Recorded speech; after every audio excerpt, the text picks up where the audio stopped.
government-granted privileges for God-given rights, and uniformity for voluntary association. We didn't need the government telling us which church we had to go to.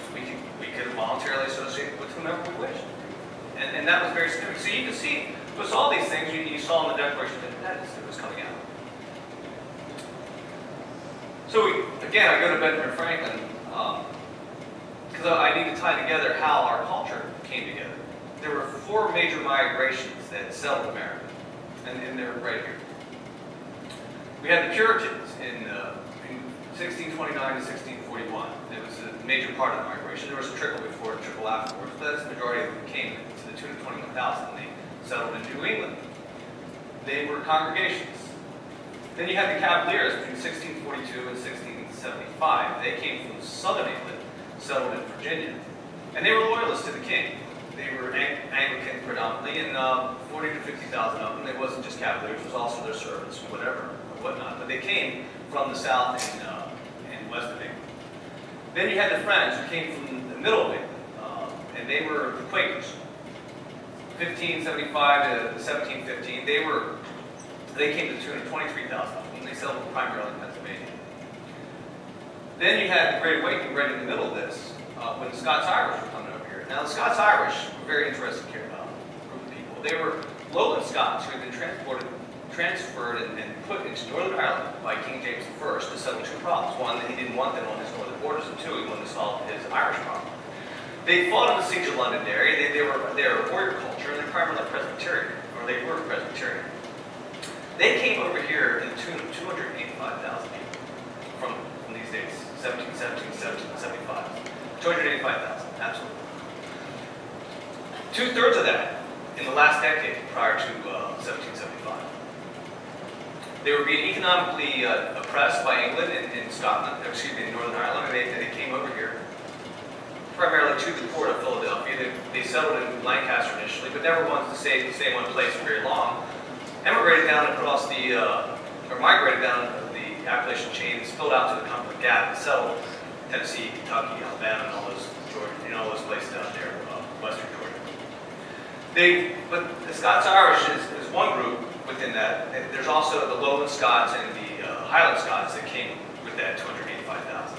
But when we talk about the culture of America, we looked at these people. They're really, when you talk about the fierce independents who do not want the government on their back and do not want something from the government, that's who these people were.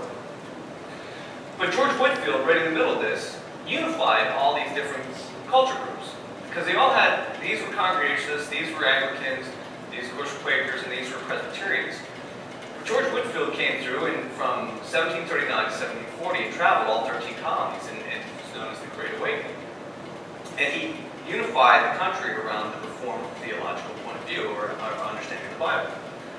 Benjamin Franklin, who was a skeptic that George Whitefield could talk to tens of thousands of people at once, went and saw one of his speeches in Philadelphia and paced off the distance that he could no longer hear at Whitefield, and he calculated, based on 2 square foot per person, how many people could fit in that area, and was convinced that he could, in fact, talk to tens of thousands of people at once. So he said, yes, George Whitefield, he made a significant impact on our culture, and 25 years later, we had the revolution and everything that ensued from that. And we wouldn't have had that if it hadn't been for that unifying effect among these people groups, because the one thing that unified us as nations to defend ourselves against the most powerful nation in the world was that we're unified in our theology. Whitefield never lived long enough to see the Declaration of Independence. No, he did not. He did not. So what is the biblical purpose of government? Anybody have an answer here? Biblical purpose of government from Romans 13:5 is that God's servant, an angel of wrath, to bring punishment to the wrongdoer. So when our founders established our nation, these are the entities they established it around: family, the church, and the state. And right here you can see in the Bible verses, you can gather this. And these are all the sovereignty, the things that each one of these groups are responsible for. You'll notice that the family had the most responsibility. And that as you go further to the right, that the church had less responsibilities than the family, and the state least of all. And because we were a bottom-up society, Christian self-government, these are the things that we were responsible for. Social welfare came from tithing. That's where we're supposed to be. It's better that each one of us provide and do these things and take care of ourselves instead of relying on the government to do it. And also you should notice that they would be out of their jurisdiction for any one of these entities to interfere in the sovereignty of the other. So the state is not over the church, and the church is not over the state. There are two independent entities that have their own jurisdiction and cannot be one over the other. Right now we have the 501c3s that the state tries to impose on the church. They have no more authority to do that than they have to give one to the government of England and tell them that they have to fill out a 501c3 to be tax exempt. So it's very important to understand the sphere of sovereignty, the responsibilities of each one of these entities, the family, the church, and the state. Is the United States a democracy? Outstanding. You would think it's a democracy because most every politician you hear today talks about democracy, and then George Bush's goal for going overseas was to bring democracy to these people, but it was not to be so, and I'll explain more about that. There's three types of republics. The first is a unitary republic, and it's a parliament is supreme. An example of that is the British Parliament, who makes laws, and then they're the final say on what happens in their society. Confederate republic, which we were under the Articles of Confederations, where the states are supreme. The states were the ones who made the laws, and the national government had so limited powers that they couldn't do just about anything. And then a constitutional republic, in which the law is supreme. And that's why it's very important to understand that. But a good definition that everybody should remember is that a constitutional republic is a nation governed by constitutional law, upheld by representatives of that law, who are elected by the people. Now, each one of us should memorize this, because when we elect people to go to our national government, we're electing them not to do what 51% of the people want, but to uphold the Constitution. And if they don't, we should not re-elect them. And as a matter of fact, if they go overboard, we should impeach them. So, and too many people today do not understand that. It's not we're doing 51% of what the will of 51% of the people want, but what the law says. Whether it's popular or unpopular, it doesn't matter. So government models at the time of Christ. There's three basic government models. There's a democracy, which the Greeks represented at the time of Christ, and they failed to unify. There's a monarchy, which the Romans had, and they failed to preserve diversity. And then there's an aristocracy, which the Israelis had, Israel had at the time, and they failed to preserve liberty or break liberty. So you have the rule of the one, the few, and the many. See, the one, the few, and the many. And each one of them had its advantages and disadvantages. So advantage of a monarchy, government of one, is that it's swift action, decisive leadership. All growing up, I was told that the most efficient form of government was a benevolent despot. Well, that's just great as long as he's benevolent. But as soon as he's not benevolent anymore, yeah, you're going to lose your liberty, and that's exactly what's happened. So there's a disadvantage. So we say, well, let's spread it out a little bit. Let's have a government by the few. Let's have a few up there so they can advise and temper that one person. That's an advantage. But the disadvantage is that then you have a lead oligarchy that's ruling over you. It's not good. So then you go to a democracy and say, well, let's just spread it out over everybody. But then what you have is a tyranny of the majority. The government, is self-perpetuating to a degree, but it'll denigrate. Democracy is said to be two wolves and a sheep deciding what's for dinner. You shouldn't allow people to carve you up that way. And our founders were quite clear about this. They said a democracy is a mobocracy, a tyranny of the majority.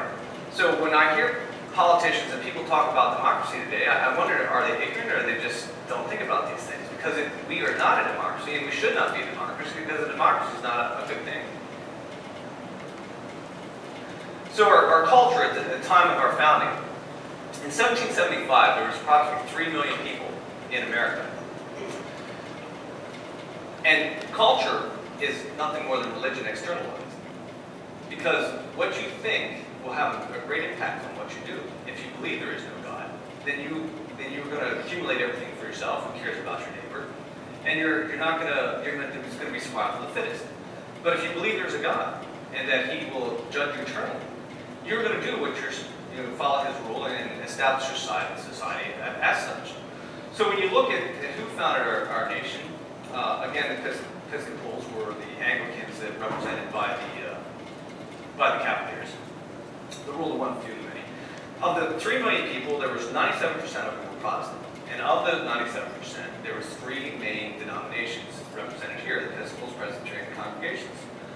The Episcopals were ruled by the one. The Presbyterians were ruled by a few because they had elected elders to go represent them at their higher assemblies. And then the Congregationalists, which each congregation stood alone, and they were whatever the majority of the congregation wanted, is what they did, what they implemented. But it's interesting to see when you look at our Constitution that we have a combination of all those three. The rule of one is the president. The rule of few was the Senate, in which the state legislatures appointed the senators to represent the state, and that the rule of the House is the rule of the men. And that was a combination of each one of those church governments, because church government will precede civil government. The way we organize ourselves in our religion is the way we organize our state, and that's true in cultures around the world. You look at any culture and how they organize themselves in religion is how they organize their state. So how is the Constitution ratified? Does anybody know? Well, I know you guys know this. That's right. Pretty much. When the Continental Congress sent it to the states for ratification, but the states didn't just debate it within their legislatures. They sent people, just regular people, came in and debated as well. So it was not only debated by state legislatures, but by the people, and that's what's very important. And these debates were put in the newspapers, and you guys have heard of the Federalists and Anti-Federalists. Well, the Federalists were for more centralization, and these Federalist papers were written by John Jay, Alexander Hamilton, and James Madison. The Anti-Federalists, which are misnamed because federalism is a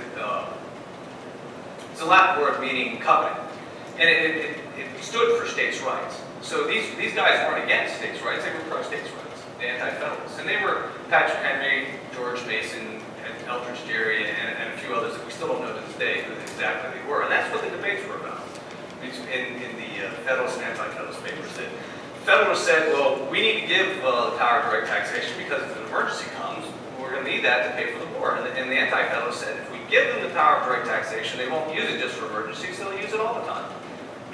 As it turns out, they were both right. Where can we find a concise summary of the Constitution? Close. Where in that booklet can you find a concise summary of the Constitution? Absolutely, the preamble. So we look at the preamble, and it tells who established our nation and for what purposes. So the first part of that, and the last part of it, is the first clause. And it says, we the people, and also the states, do ordain and establish the Constitution of the United States of America. So the Constitution is a covenant between the people, the states, and our national government. And it's based on the biblical principle of Christian self-government, which is delegated authority. We, the people, have delegated the authority to our national government. And that's why it is an express powers document. Remember when I talked about negative law? Our Constitution constitutes negative law, but you have to think about it in this way, that we, the people, are the ones who are limiting the government, saying, the government, you only have the authority to do these things that we've given you, and no more than that. And the Constitution was very specific on the powers that they gave them. So when you read the Constitution, you've got to understand that when it says those things, and you go back to the original intent of what our founder said, that our government cannot go any farther. The powers that we've delegated to them, that is all that they have, and no more. Both the people and the states establish the Constitution, and the solution for corruption is the source of power of government, people. So we need to educate the people in order to change our government. That is the root cause, and that's where we're going to get our fix from. What's that? Me too. The more self-government each of us have, the less external government all of us need. And that just goes back to, bottom up. If we take care of ourselves, we don't need the national government going in that sphere sovereignty chart telling us what to do or how to do it, and take money from us to give it back to us at a fraction of what we gave them. Second clause, purpose for establishing the Constitution was to form a more perfect union, which is the biblical principle of covenant, federalism. And we were a confederation of states, a union, so that's where that comes from. I hope you understand the principle of federalism. That we had dual citizenship, just like if you're a member of a church.